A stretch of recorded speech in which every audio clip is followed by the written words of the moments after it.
আসসালামু আলাইকুম everyone, welcome back to my channel. আজকের পর্বে আপনাদের সাথে শেয়ার করব চিকেন আর আলু দিয়ে অনেক মজার একটা বিকেলের নাস্তা রেসিপি। আশা করি আজকের রেসিপি আপনাদের অনেক ভালো লাগবে। তো চলুন কথা না বাড়িয়ে রেসিপিটি দেখে নেই। প্রথমে আমি এখানে 2টা লেগ পিস নিয়েছি, সাথে নিয়েছি 2টা কাঁচা আলু। আলুটা আমি কিন্তু এভাবে খোসাটা ছাড়িয়ে ধুয়ে নিয়েছি, সাথে চিকেনটাও ধুয়ে নিয়েছি। তো এই পর্যায়ে আমি কিন্তু কড়াইয়ে দিয়ে দিলাম চিকেন আর আলুটা কিন্তু আমি এভাবে মাঝ বরাবর কেটে নিয়েছি। আর এখানে আমি 1 কাপ পানি দিয়ে দিচ্ছি, সাথে দিয়েছি হলুদের গুঁড়া, লবণ।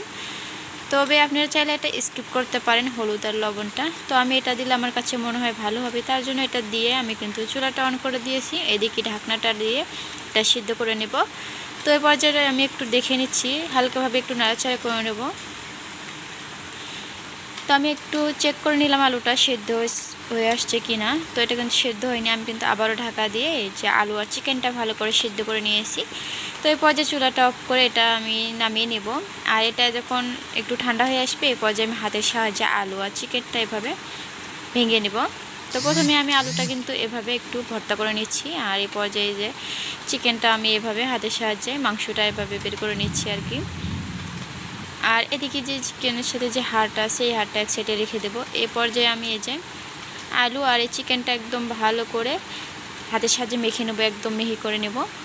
তো দেখতে পাচ্ছেন এটা আমি ভালো করে মেখে নিয়েছি। এই পর্যায়ে এখানে অ্যাড করে দেব আমি পেঁয়াজ কুচি, দিয়ে দেব কাঁচামরিচ কুচি, এই পর্যায়ে এখানে দিয়ে দেব ধনিয়া পাতা কুচি, আর এই পর্যায়ে অ্যাড করে দেবো বাটা মশলা। তো প্রথমেই দিয়ে দিলাম আদা বাটা, রসুন বাটা, জিরা বাটা। তো বাটা মশলাটা দিয়ে আমি গুঁড়া মশলা দিয়ে দেবো। প্রথমে দিয়ে দেবো হলুদের গুঁড়া, মরিচের গুঁড়া, দিয়ে দেবো গরম মশলার গুঁড়া, আর এই পর্যায়ে দিয়ে দেবো ম্যাগি মশলা, দিয়ে দেবো স্বাদ মতো লবণ।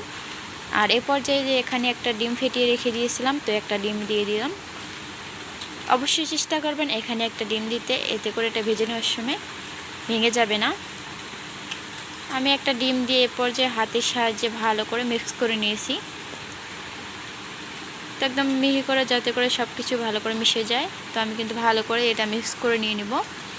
তো এই তো এটা আমার তৈরি হয়ে গেছে। এই পর্যায়ে আমি আমার পছন্দ মতো এটা শেপ দিয়ে নেব। তো এখানে আমি এই যে হাড় যে 2টা রেখে দিয়েছিলাম, আর এখানে 2টা আইসক্রিমের কাঠি নিয়েছি। তো এই পর্যায়ে আমি তো লেগ পিসের মতন করে শেপ দিয়ে নেব। তবে আপনারা চাইলে আপনাদের পছন্দ মতোই করে নিতে পারেন, এটা বানিয়ে তৈরি করে নিতে পারেন। তো আমার কাছে মনে হয়েছে এভাবে। তো দেখতেই পাচ্ছেন আমি কিন্তু 4টা নাস্তায় তৈরি করে নিয়েছি এইভাবে। তো এই পর্যায়ে আমি এখানে একটু পাউরুটির গুঁড়া দিয়ে এভাবে কোট করে নিয়েছি, দেখতে পাচ্ছেন। তো এটা আমি এভাবে কোট করে দিয়েছি। আর এই পর্যায়ে এটা ভেজে নেব, তার জন্য প্রথমে চুলাটা অন করে ছোট একটা কড়াই বসিয়ে দিয়েছি। প্রথমেই দিয়ে দেব পরিমাণ মতো তেল। আর তেলটা যখন হালকা গরম হয়ে আসবে, এই তো দেখতে পাচ্ছেন তেলটা কিন্তু একদম হালকা গরম হয়ে আসছে। এই পর্যায়ে আমি এই নাস্তাটি দিয়ে দেবো। তো প্রথমে আমি 2টা নাস্তা দিয়ে দিছি, যেহেতু আমার কড়াইটা একদম ছোট। আর চুলা হিটটা আমি কিন্তু মিডিয়ামে রেখে দিয়েছি। অবশ্যই চেষ্টা করবেন চুলা হিটটা মিডিয়ামে রেখে নাস্তাগুলো ভেজে নিতে, এতে করে ভেতর থেকে মচমচে হয়ে আসবে, একদম খেতেও অনেক মজা লাগবে, আবার ভালো লাগবে। আর যদি হাই হিটে ভেজে নেন, এতে কিন্তু ভেতরটা কাঁচা থাকবে, খেতে ভালো লাগবে না। তো আমি কিন্তু একটু সময় ধরে এপিট উপিট উল্টি পাল্টিয়ে সুন্দর একটা কালার, গোল্ডেন কালার করে ভেজে নিয়েছি। দেখতেই পাচ্ছেন একদম মচমচে হয়ে আসছে। এ পর্যায়ে আমি এটা উঠায় নেব। তো এটা আমি উঠায় নিয়েছি, আর এদিকে একটা টিস্যু পেপারে রেখে দেব এক্সট্রা তেল যাতে করে শুষে নেয়। তো একইভাবে কিন্তু আমি আর বাদ বাকি যে 2টা ছিল এটাও আমি ভেজে নিয়েছি।